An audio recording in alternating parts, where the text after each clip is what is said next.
high performance isn't, a successful business model. And sometimes successful business models are actually what's burning them out in high performance if they're not doing it in the right way. On today's show, we'll talk about how you can increase your competitive edge while getting more done in less time. This is the Launch Your Business podcast, because we know starting a business is challenging, but it doesn't have to be confusing. Each week, we'll give you the tactical advice and the necessary tools to scale your business without feeling burnt out. I'm Terry Rice, business development consultant and staff writer here at Entrepreneur Magazine. Let's dive in. Hey, in case you didn't know, I have a free course on LinkedIn Learns called Developing a High-Performance Entrepreneur Mindset. And during this course, I share the actions and routines that allow me to run my coaching business, partner with Entrepreneur Magazine, and maintain my gym schedule, all while raising 4 children. So I highly encourage you to take it. You can search for it on LinkedIn. Again, the name is Developing a High-Performance Entrepreneur Mindset. And I'm also going to give you a link to it in the show notes. But look, it's important to note that high performance has nothing to do with burning the midnight oil or constantly pushing yourself to get more stuff done. In fact, it's quite the opposite. For me, high performance is all about getting extremely clear on what matters most, eliminating distractions, and then developing systems and processes that allow you to increase your output with a decreased amount of input. In short, get more important stuff done with less time and effort on your end. That's why today we're joined by Amanda Foust. Amanda is a certified high-performance coach who helps success-driven business people just like you develop daily habits and a growth-oriented mindset so that you can reach your highest potential and operate at your peak performance. And I'm excited for today's show because we're going to talk about the 5 categories of high performance, how to avoid burnout as a high performer, and how your strengths as a business owner can become your strengths in your personal life too. Let's hop into it right now. Hey, Amanda, how's it going today? It's going great. Thanks for asking. What about you? I'm good. I'm glad we're chatting today because people often talk about being a high performer and having a high performance mindset, so on and so forth. But I think we need like the actual mechanics for how to do that. So without giving too much away, do you mind sharing more about your background? Yes. Okay. So I'm a high performance coach, and it's actually funny because I started coaching high performers before I even knew what that term was.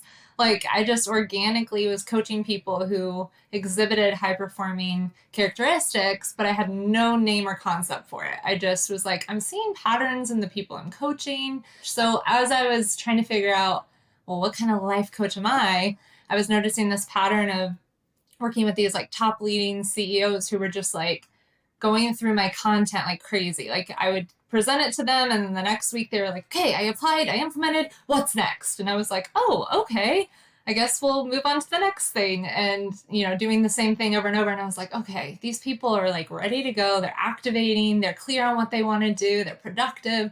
And then all of a sudden I started hearing the word high performer. And I was like, oh, okay, so this is a thing. And I was like, I think I might be a high performer too. And so I kind of dove into the term high performer, as you brought up, and tried to figure out like, what does that look like? And what do these people need? Because they're obviously not perfect people. They're trying to hire a coach, but they seem to be like operating at these higher levels. And so I ended up studying under Brendan Burchard. I don't know if you've heard of him, but he's a top high performance coach. And just learning his concepts and applying them into my own life and seeing the difference, being able to actually have material to give my clients who are seeking more and more on a regular basis. And then having the tools and like the actual terminology to be able to coach these high performing people. Let's unpack that a bit. What is your operational definition of a high performer? What does that mean? Yeah, so it's just people who are operating at peak levels of performance, but it's not just like in their business, it's in their entire life. So their health, their personal life, their whole approach is seeking higher levels of fulfillment and wanting more and more out of life in a way that is from a place of abundance, not a place of lack. Got it, got it. Yeah, and I think you hinted at this. It's not just your work; it's your life as well, Mhm. your personal life as well. And I think it has to be unique to the person, right? Because for Yeah. some people, being a high performer is like working all weekend and getting that big project done. For me as a parent, being a high performer is giving my kids a childhood they don't have to recover from, while also hitting the gym on a regular basis and getting my work done as well. So I just want to just open up that definition for everyone else who might feel like, gosh, I'm too busy to be a high performer. It's contextually relevant to yourself in pulling the best out of yourself. So if we can kind of further unpack that, I mean, what are the first steps we should even consider when pursuing this route of high performance? Yeah, so there's five things that are under fall under high performance, and it's clarity, energy, productivity, courage, and influence. And so those things, as to your point, it's not about like how many hours are you working or how successful are you or anything like that. It's a lot more to do with like what are your levels of clarity? Like, what are you working on the most important things when you're working? So, not just productive in terms of like, I get my checklist done, but are you actually moving the needle forward on the things that are most important to you? To your point, your family. And then having the right energy, being able to not just wait around for energy to hit, but be able to generate energy on a regular basis. Like when you are finding yourself feeling low energy, it's not just, well, I can't perform. It's okay, how do I need to generate the energy I need to do the tasks that I want to do to keep moving the important things in my life forward.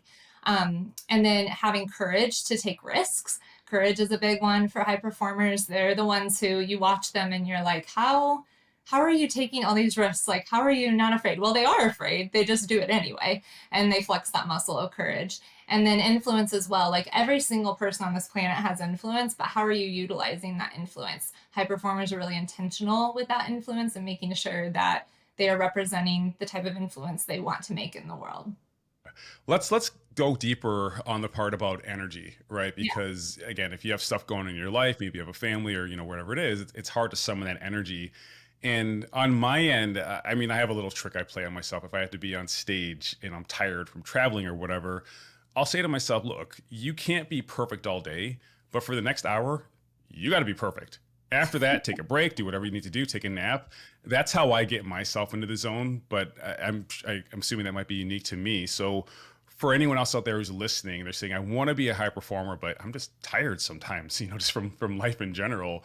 What are some other things we can do to give ourselves more energy? Yeah, I love how you said that. Yeah, I do something very similar actually is I'll say something to myself where I'll say, how would the best version of myself show up to this? Or how would the best version of myself respond to this? Because often our best version does have the energy we need.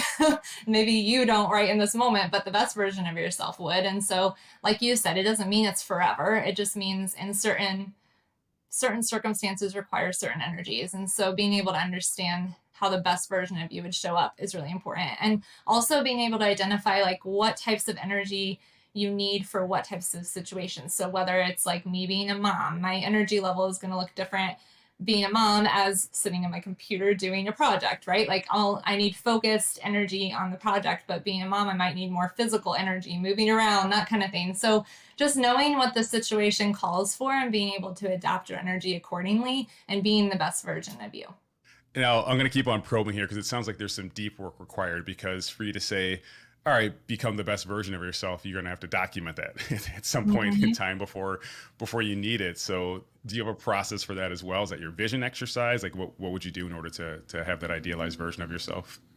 Yeah, so something that I work on with my clients is like in those five habits I named, we always start with clarity because it's really hard to do any of the other four without clarity. And to your point, you might ask yourself, how can I be the best version of myself for energy? But if you don't define what the best version of yourself is, how do you answer that question? If you say, well, I want to be productive in the right things, not just busy, like I said earlier, you have to be able to have clarity on, well, what are those right things? And if you want to have courage to take risks, well, what are the risks you should be taking? So everything kind of comes down to clarity and really defining who you want to be as a person. What I usually do is take my clients through an exercise of choosing three words that define them as a person, how they want to represent themselves to the world. I also have them define how they want to impact others in three words. So that can be different, maybe how you want to represent yourself just for you and who you want to be can be different than how you want to represent yourself to others and the impact you want to make. And then also to define like what are the three biggest things I need to focus on skill set wise in order to move the needle forward. So define what those three skills are. So it's like three, three, and three: the self, others, and skills. And those are the things that I usually start with. Of course, there's like way more to it, but that can be, in simplest terms, how to find clarity. And then energy usually circles around that, right? Like if you have defined who you want to be, your energy can match that. If you define how you want to represent yourself, your energy will match that. And then whatever skill sets you are working towards developing, you have to have certain energies for that too. Is your business growing even faster than you expected? For all those growing pains, Comcast Business has what you need. Their network helps run today's fastest growing companies like yours. More orders coming in? You got this. More meetings and emails happening all at once? With a network like this, it's no problem. And with gig speed Wi-Fi, you can power all your connected devices company-wide. Plus, Comcast Business delivers 99.9% network reliability, perfect for a business like yours that's growing and wants to leave nothing to chance. Like security. Comcast Business will help keep you protected with advanced solutions that stop cyber threats. And if that wasn't enough, all their products and services can grow as you grow. So if you need to add more employees, it's easy. Time to open a new location? Go for it. Comcast Business has your back. No wonder they power more businesses than any other provider, all on the next generation 10G network. So is it possible to grow quickly and stay ahead of it?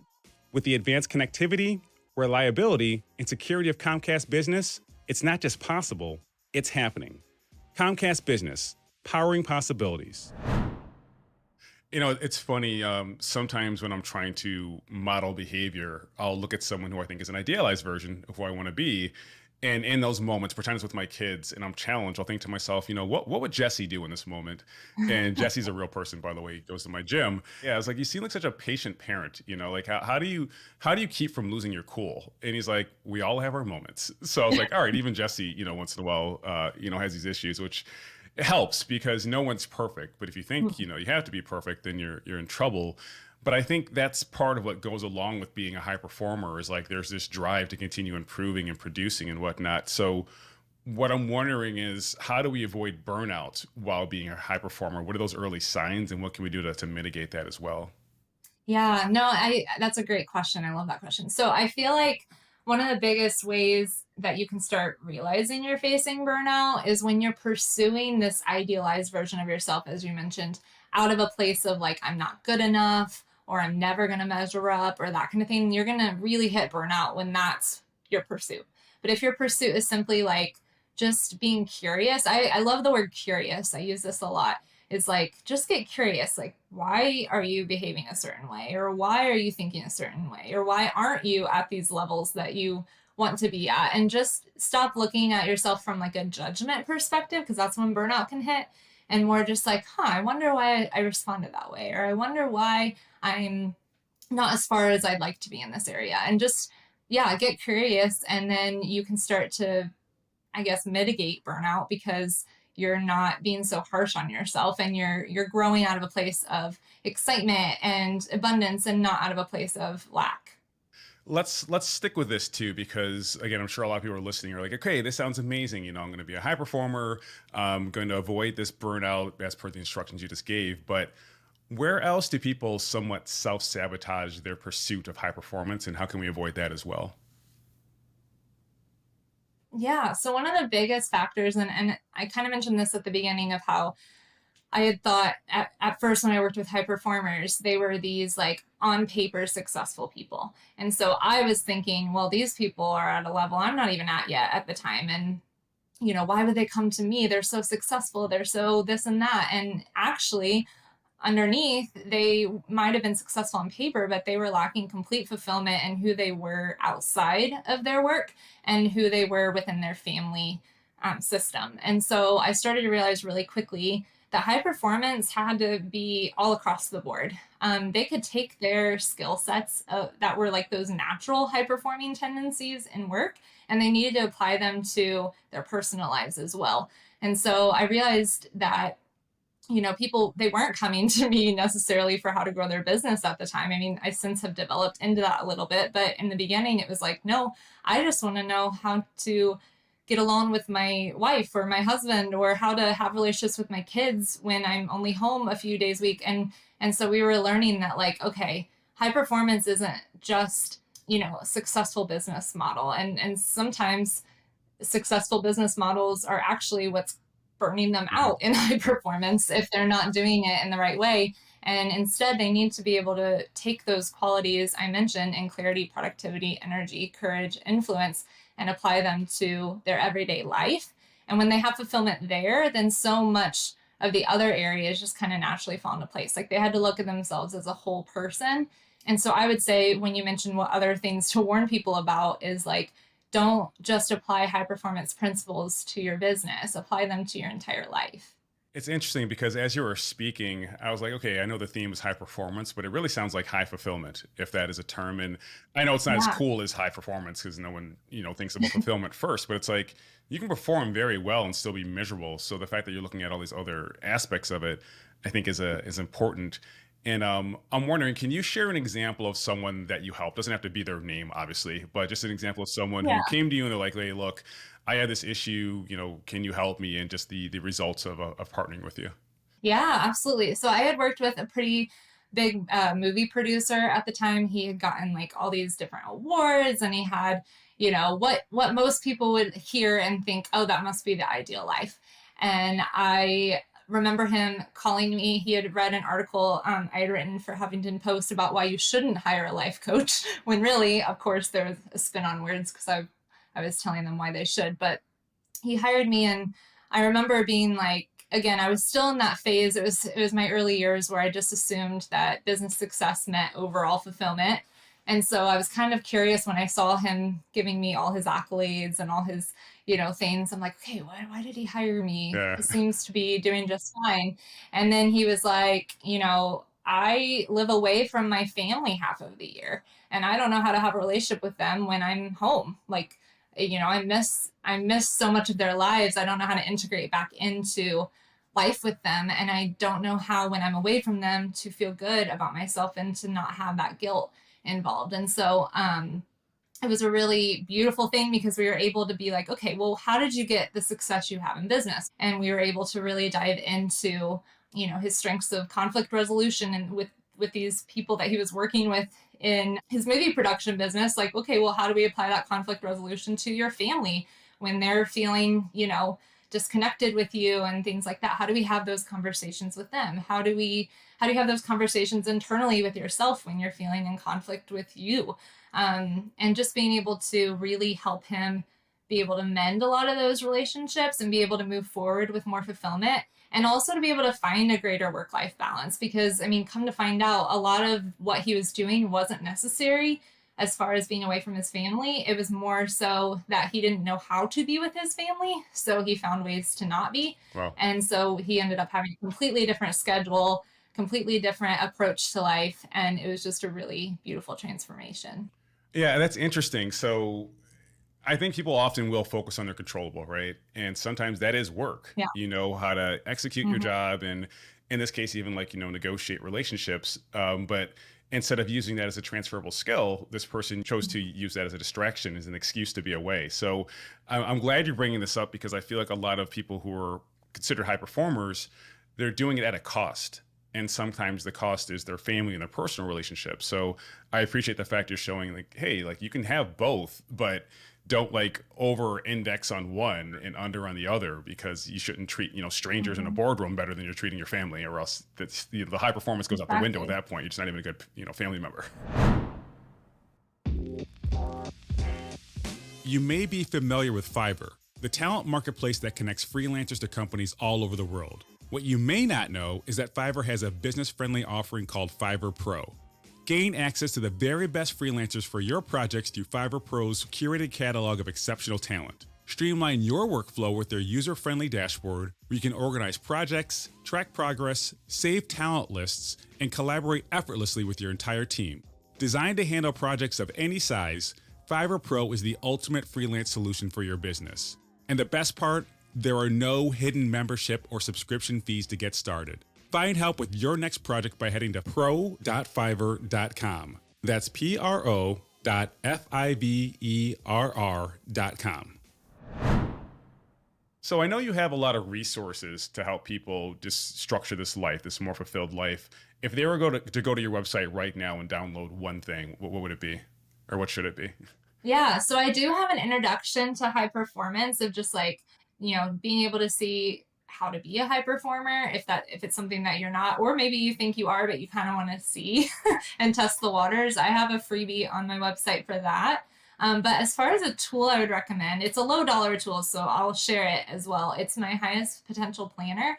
And the reason why I recommend that from my website is because that is a tool that so many people are using to not only be able to plan their day, because obviously we want to have a plan for our day, but to be able to set intentions for your day and be able to get in the right mindset to approach the day. And so I was like, you know what? I recommend planners all the time. I've used so many different planners. I might as well just create my own planner. And so a few years ago, that's what I did. And I tested it out on a lot of my clientele. And it just takes 5 minutes a day to really get clear on what success looks like for that day, how you want to approach the day, and also be able to measure your progress along the way in high performance. Just like a true entrepreneur, you solve a problem for yourself and then deliver to other people as well. So I dig that. But let's dive deeper into you and your business. And I love asking this question. What is one thing about entrepreneurship that you wish you learned sooner? Yeah, I feel like one thing, and I kind of touched on this a little bit throughout our conversation, but I used to think that eventually when you hit a certain level of success, which I don't even like that terminology, but I don't know how else to put it. But I felt like when you hit certain levels, the struggle would go away.